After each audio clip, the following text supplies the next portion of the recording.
кантип булар маалыматтар келет дегенде бизде ушул Манастагы айтылган сөздөрдүн эле маанилеринен эле келет экен. Ошону ар бир мынау тыбыштарды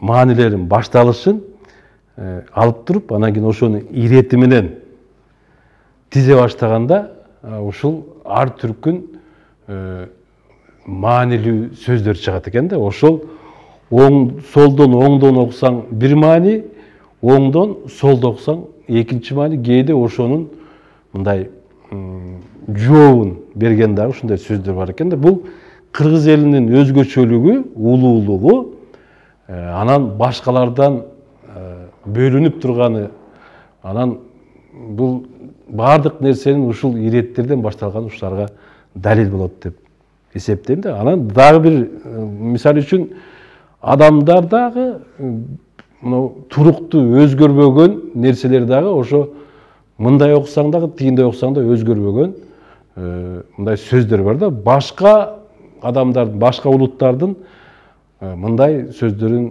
негизинен жок болсо керек, бизге эле окшош казактарда эле болбосо, мисалы үчүн ата, апа, эне, эже, ага, ини, нан, көк дегендерди карасаң, мындай айтсаң да эч качан өзгөрбөйт. И ошол нерсе адамзатта да баарыбыз тең ошондой гана өзгөрүлбөйт, ошол эмгичекте турат да. Демек бул түпкү улуу мынау Кудайдын өзүнүн буйругунан жаралган аталыштар да буларчы. Демек ошол тилде кыргыз эли сүйлөйт да.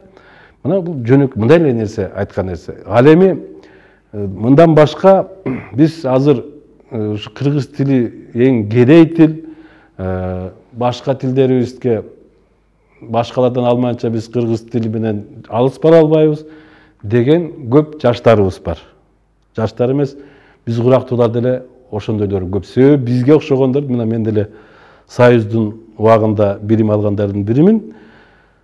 Бизди бир гана китепте жазылган нерсе ушул чындык, ушул акыл, ушул философтор деп гректерден баштап бардык философия тигилардын баарын батыштын окумуштуулары ушулар чыгарган, илим техниканы ушулар жасаган деп ошентип окутуп мээге сиңдирип койгон. Биз ошентип эле ойлогон боюнча жүрөбүз да. Эми ойлоп көрсөк, мына ошол эле батыштын Ньютондукун айтсак, Ньютон деле жерге тартылуу үчүн башына жатса алма түшүп кетип, ошондон чыгарган сыяктуу. Бул себепкер алма болгон. Анан ушундай нерселер көп. Мисалы үчүн Менделеев жанагы системаны деле Ломоносов деген укмуштуудай иштер болгон. Биз баягы орустарды орус тил билген үчүн маалымат алып калдык. Ал эми батыштагы илгертиден баштап кеткен илимпоздордун бардыгы тең, алар ушул жактан, ушул Орто Азиядан кыргыз элинен барган окумуштуулар кийин жазма гана жазууга түшүндүрүп, вот мына арабтар ислам динине киргенден кийин ошолор аркылуу Европага жеткен да, алар барып Арабияга, Арабиядан так Алжир, Испанияга, Испанияда ислам дини 700 жыл турган.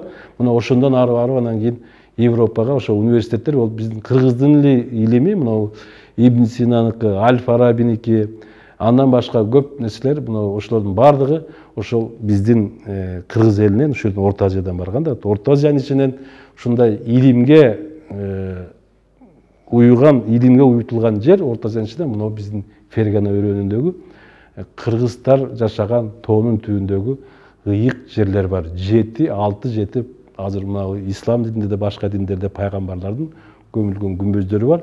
Мына ошолордун баардыгынын башталышы кыргыздар болгон да. Мына ошол жерден ушулардан баштап ушул илимдер кеткен. Дин көбүнчө илимдер дагы мындай илимдер деле баардыгы ушу кыргыз элинен кеткен да. Мен терең көзүм жетти да.